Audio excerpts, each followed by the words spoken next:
What was the biggest deal that you did during this time? Just 50.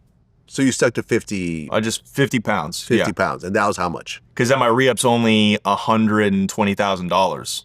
So 50 pounds will cost you $120,000. Yeah, just about. Whatever, 2,200. I get it for about 2,200. Maybe 2,000 would be like the lowest I could get them down. See, the prices of the pound kept dropping. So I kept getting better deals as more and more of these groups started growing huge amounts. It actually dropped the wholesale price. So I could go to 3 or 4 different growing groups and play their prices off of each other. But let's just say conservatively, it was 2,200 a pound times 50 pounds, so about 120 G's. And off of that, you're turning over, selling a pound for $3,500. Yeah. You're not paying taxes. Yeah, you're goddamn near doubling your money off of weed. Yeah. And it's like, you can never do that now. It was just an amazing stroke of like luck and historical factors that allowed me to do that.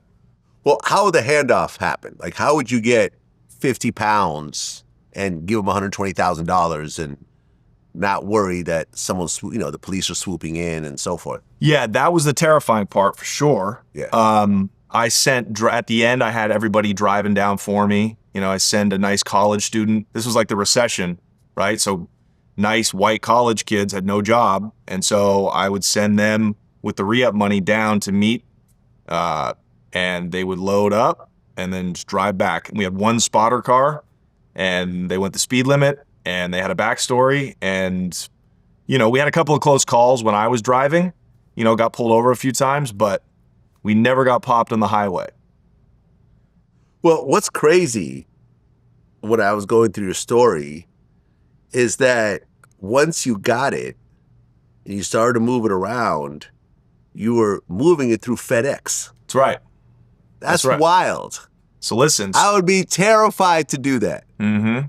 Because, once it leaves your hands and it goes into this FedEx facility, sorting, and God knows what they do and check, and there's dogs and this and that, because when you look at the big, like a BMF operation, they're not sending stuff through FedEx. They had limos with special compartments, and, everything was airtight, and there were special combinations to open the compartments. And even when the police would seize the cars, they wouldn't be able to find anything and whatever else.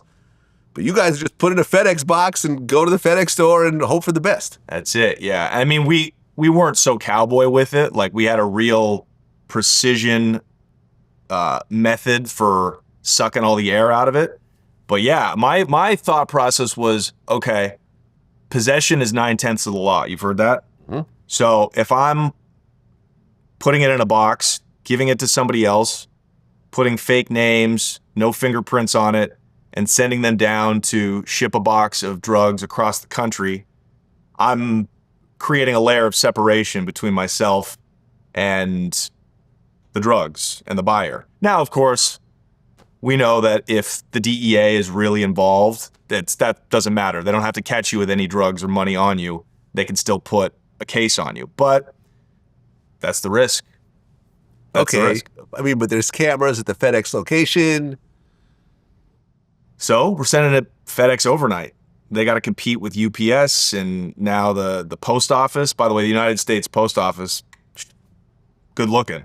They moved a lot of product for me too, So yeah, it was just that never crossed my mind. And this was before you had to. Now I understand that if you send out a package, you have to present an ID at FedEx. You didn't have to do that back then. Aha. So that was a workaround too. Okay.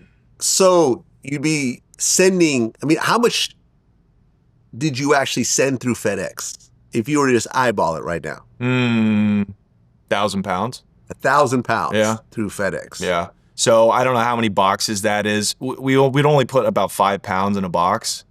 I've heard people putting as much as 10 in a box, dumping 10 pounds into a huge food saver and then just shrinking that bitch down. But we've only put about 5 in a box. So do the math, maybe, 400 boxes, right? Okay. So and we got most of them through. Okay. So you send 5 pounds in a box, and that's worth how much? 5 pounds times, say I'm giving it to him for 33, 17 grand or something like that. Yeah, right around 17 grand. How would you get the money back? They would send the cash back to Same FedEx? goddamn way, baby.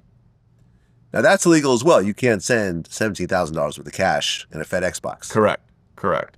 But it's even easier. So they put it, now I don't want to bury the lead, but this would eventually be my undoing, was the money.